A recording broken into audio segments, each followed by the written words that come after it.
12 in the morning, pop shells for a living and berry gon' smell blood trail every minute road wave and you niggas no fair when I hit 'em every time I see it big I don't hesitate to kill 'em ain't nobody give a fuck about a roof either get diplomas over. Assalamualaikum warahmatullahi wabarakatuh. Saya Siti Nur Fajriani dengan nomor induk mahasiswa A1B118139. Saya merupakan pemateri yang pertama dalam pembahasan materi mengenai membaca dan psikolinguistik. Dalam hal ini, saya akan memaparkan materi mengenai sejarah dan tulisan. Sejarah mengenai tulisan dapat ditelusuri ke tahun 3100 sebelum Masehi pada bangsa Sumeria yang hidup di Mesopota purba di antara sungai Tigris dan Eufrates. Pada saat itu, orang belum mengenal tanda atau huruf yang kita pakai pada zaman sekarang ini. Jadi, mereka berkomunikasi menggunakan apa ya? Mereka memakai apa yang dinamakan cuneiform. Apa itu cuneiform? Cuneiform adalah yakni gambar-gambar yang melambangkan benda atau konsep. Piktograf ini digoreskan pada tanah liat dan kalau dirasakan perlu disimpan, mereka akan membakar tanah liat tersebut sehingga goresan-goresan tadi menjadi lebih permanen dan dapat dibaca pada tahun-tahun berikutnya dengan yang lebih jelas. Selanjutnya, saya akan memaparkan materi mengenai perkembangan alfabet. Perkembangan tulisan dari berbagai macam bentuk menunjukkan adanya satu arah yang sama, yakni makin lama bentuk-bentuk ini makin berubah dari sesuatu yang berwujud konkret ke suatu bentuk yang lebih abstrak yang berupa garis-garis lurus dan bengkok. Hal ini makin tampak pada perkembangan alfabet Latin. Tulisan dalam huruf alfabet berubah-ubah arahnya, mula-mula dari kanan ke kiri, tetapi pada abad ke-7 berubah dari kiri ke kanan. Bahkan di Roma pernah ada pada urutan Boustropedon dari kanan ke kiri, ganti garis lalu kiri ke kanan. Balik lagi ke semula yaitu dari kanan ke kiri pada tahun 1989. Jumlah huruf sampai dengan permulaan abad pertama hanya sampai huruf X, tidak sampai huruf Z seperti pada saat ini. Tetapi pada tahun 50 sesudah Masehi ditambah oleh Raja Claudius dengan huruf Y dan Z. Dengan demikian lengkaplah sudah alfabet saat ini yang berjumlah 26 huruf. Selanjutnya, saya akan memaparkan materi mengenai grafem dan fonem. Grafem adalah keseluruhan dari huruf atau campuran huruf yang mewakili fonem. Jadi, F yang mewakili fan, dan PH yang mewakili poto, dan H yang mewakili kok merupakan satu grafem dengan 3 varian, satu alograf. Suatu sistem tulisan yang ideal adalah bahwa hubungan antara grafem dan fonem itu satu lawan satu. Artinya apa? Tiap satu fonem diwakili oleh satu grafem dengan satu varian saja. Sebelum diberlakukannya ejaan yang disempurnakan, bahasa Indonesia memiliki beberapa fonem yang mewakili masing-masing lebih dari satu grafem. Dalam kaitannya dengan membaca, korelasi antara grafem dan fonem ini memegang peran yang penting karena makin besar korelasi itu, makin mudah bagi orang untuk mengucapkan apa yang dibaca. Bagi anak yang baru mulai belajar membaca, korelasi positif ini juga sangat membantu bagi anak tersebut. Selanjutnya, saya akan memaparkan materi mengenai elemen pada huruf. Kalau alfabet Latin kita perhatikan dengan teliti, maka akan kita dapati bahwa tiap huruf sebenarnya terdiri dari elemen-elemen yang sederhana yang diramu dengan berbagai cara, seperti huruf P, Q, B, dan D. hanya terdiri dari satu garis lurus dan setengah lingkaran itu pada P lingkaran ada di kanan, sedangkan pada huruf Q di kiri garis. Begitu pula pada huruf B dan D. Pada B lingkarannya di kanan, sedangkan pada D lingkarannya di sebelah kiri.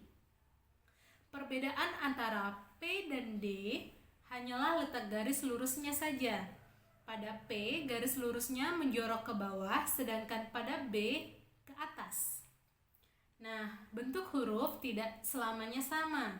Satu hal yang jelas adalah bahwa bentuk huruf kapital dengan huruf kecil seperti A besar itu merupakan huruf kapital, dan A kecil, dan B kapital dan B kecil sangat berbeda.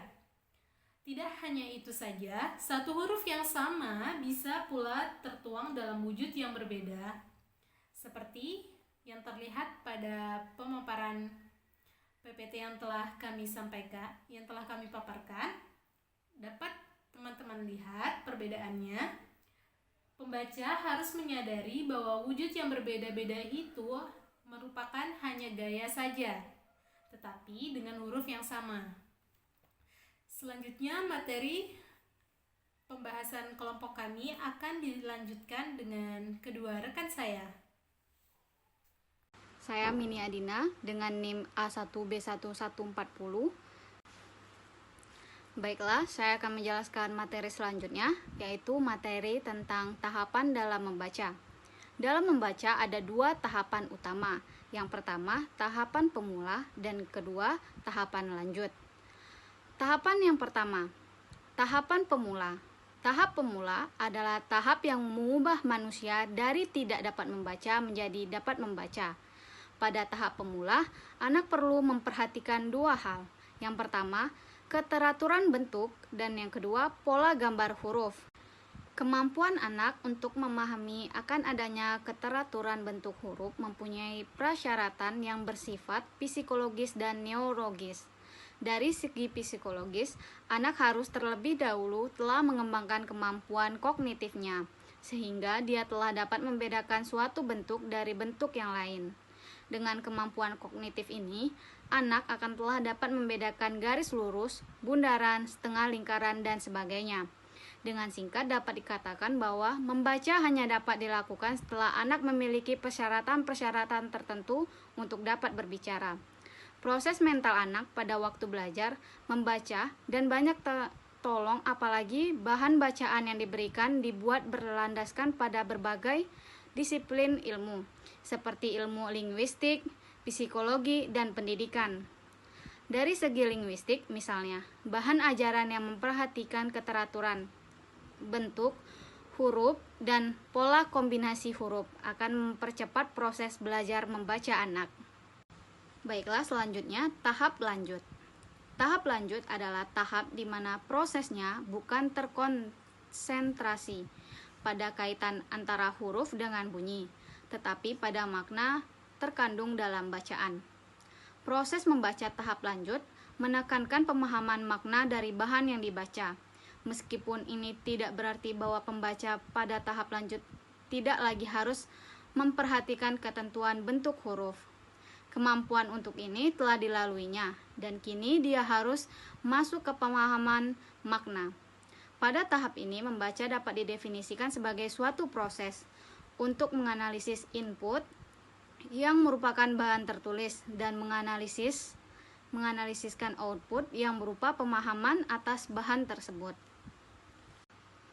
Baiklah, materi selanjutnya, metode pengajaran membaca. Ada dua pandangan yang saling bertentangan mengenai proses membaca. Sebagian orang berpandangan bahwa proses membaca itu memulai dari bawah ke atas. Dalam pandangan ini, representasi fonologi dari tiap kata diramu dengan menerapkan aturan mengenai hubungan antara grafem dan fenom. Perbedaan kedua pandangan ini tercermin dalam metode pengajaran membaca. Mereka yang percaya pada alur bawah ke atas akan mendasarkan metodenya pada cara fonik, yakni fenom ke suku, lalu ke kata, dan seterusnya, sampai ke atas baliknya. Mereka yang mengikuti alur atas ke bawah langsung memberikan kata untuk dibaca. Boat, road, got, dan sebagainya. Penelitian Mukhahir menunjukkan bahwa keduanya tampaknya berperan dalam proses membaca.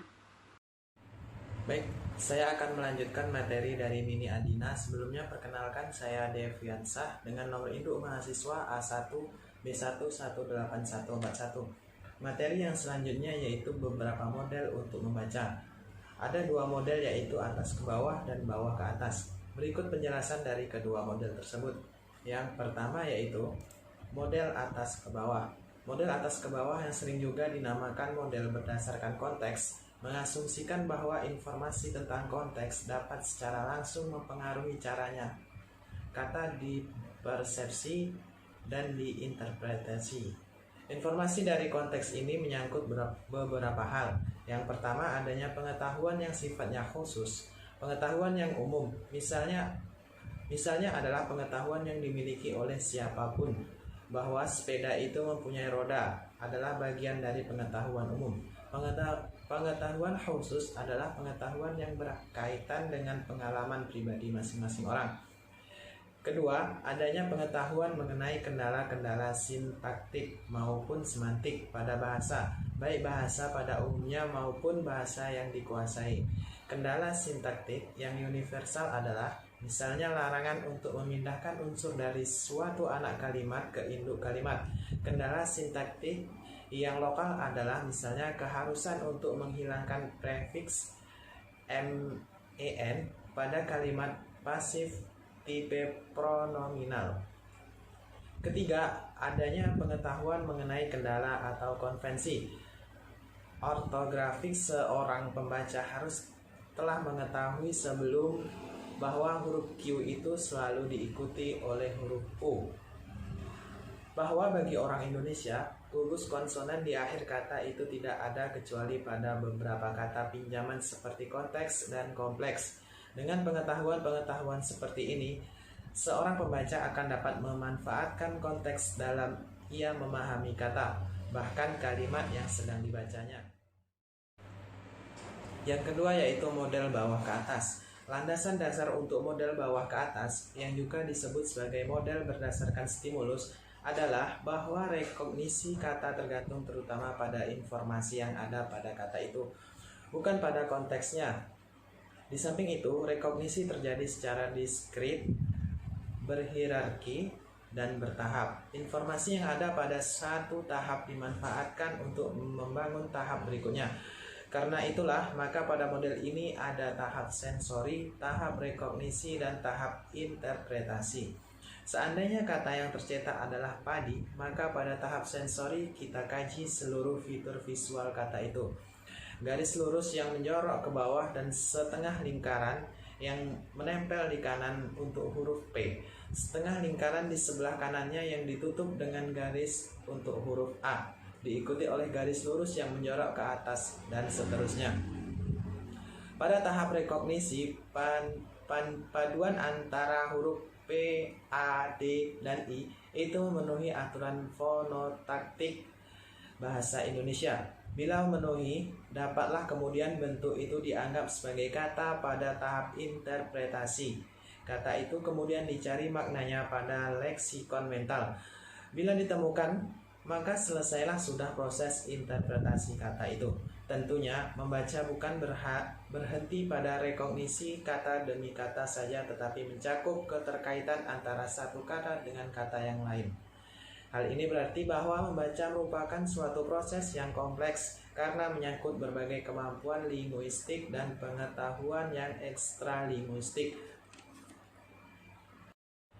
Baik, itulah materi dari kelompok kami. Yang selanjutnya itu sesi pertanyaan.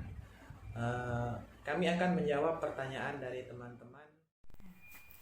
Baiklah, di sini saya Siti Nur Fajriani dengan nomor induk mahasiswa A1B1181139 akan menjawab pertanyaan dari saudari Sahreni dengan nomor induk mahasiswa A1B1181132, di mana pertanyaannya adalah, saya bacakan terlebih dahulu. Pada sejarah tulisan, bisa Anda jelaskan gambar-gambar yang melambangkan benda atau konsep yang telah Anda paparkan pada saat presentasi? Nah, jawaban dari saya yaitu, sebelumnya saya jelaskan terlebih dahulu huruf pertama atau simbol dari benda atau konsep sejarah tulisan. Alfabet ini terdiri dari 23 simbol yang sangat sederhana dan terbatas, hanya sebagai perwakilan unsur bunyi saja. Sebagai contoh, huruf pertama dari alfabet Phoenician berupa gambar sederhana dari kepala banteng, yang dalam bahasa mereka disebut Aleph, dan kemudian kata ini mewakili bunyi dari huruf A seperti yang kita kenal pada abjad sekarang ini. Itulah yang dapat saya sampaikan. Semoga jawaban saya dapat diterima dengan baik.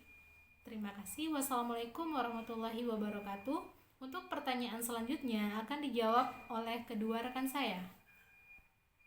Baiklah, saya akan menjawab pertanyaan dari Friska Aniza, yaitu pertanyaannya, tolong jelaskan lebih singkat tentang model bacaan dari atas ke bawah dan bawah ke atas. Baiklah, di sini model bacaan atas ke bawah. Inti dari model bacaan atas ke bawah adalah pembaca mulai proses pemahaman teks dari tataran yang lebih tinggi. Pembaca melalui tahapan membacanya dan membaca prediksi,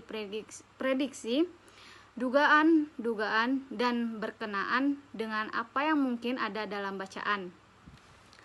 Bermodalkan pengetahuan tentang isi dan bahasa yang dimilikinya untuk membantu pemahaman dengan menggunakan teori. Pembaca menggunakan strategi yang didasarkan pada pengguna petunjuk semantik dan sintaksis.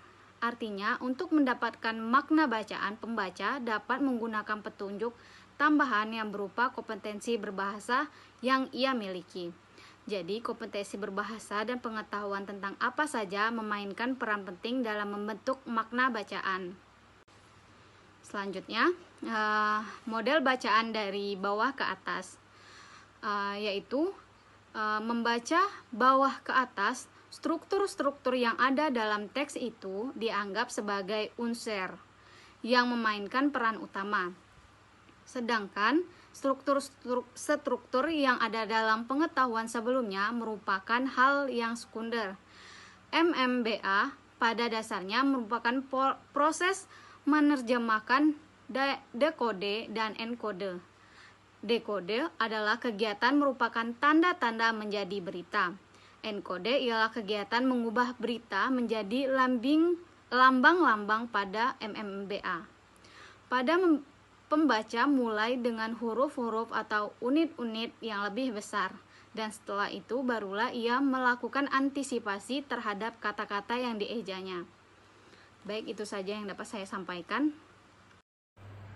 Baik, saya akan menjawab pertanyaan dari Nurita Asmalani dengan NIM A1B1181112. Pertanyaannya yaitu, pada makalah Anda di sana dituliskan bahwa tulisan dalam huruf alfabet berubah-ubah arahnya, mula-mula dari kanan ke kiri, tetapi pada abad ke-7 berubah dari kiri ke kanan. Tolong jelaskan maksud tersebut. Baik, jawabannya yaitu, baiklah, sebelumnya saya jelaskan terlebih dahulu pada abad sebelum mengenal abjad. Memang tulisan dibaca dari arah kanan ke kiri karena membuat tulisan dengan cara memahat. Ketika memahat, maka otomatis tangan kanan memegang palu sedangkan tangan kiri akan memegang pahat. Lalu pahatan dibuat dari kanan ke kiri, memudahkan mereka untuk melihat tulisan yang sudah dipahat. Dan sejalannya perkembangan Romawi kuno yang meniru gaya bahasa Yunani. Bangsa Romawi meminjam sebagian alfabet milik Yunani. Bangsa Romawi kemudian mempopulerkannya dengan ciri khas tulisannya, yaitu huruf-huruf terpisah. Huruf-huruf milik bangsa Romawi dikenal lebih sederhana dan lebih mudah untuk ditiru dan digunakan sebagai acuan huruf, dan masih kita pakai sampai saat sekarang ini. Baik, itu jawaban dari saya. Baik, sekian dari kelompok kami. Apabila terdapat kesalahan, kami mohon maaf. Kami akhiri dengan ucapan Allahu waffiq ila aqwamit thoriq. Assalamualaikum warahmatullahi wabarakatuh.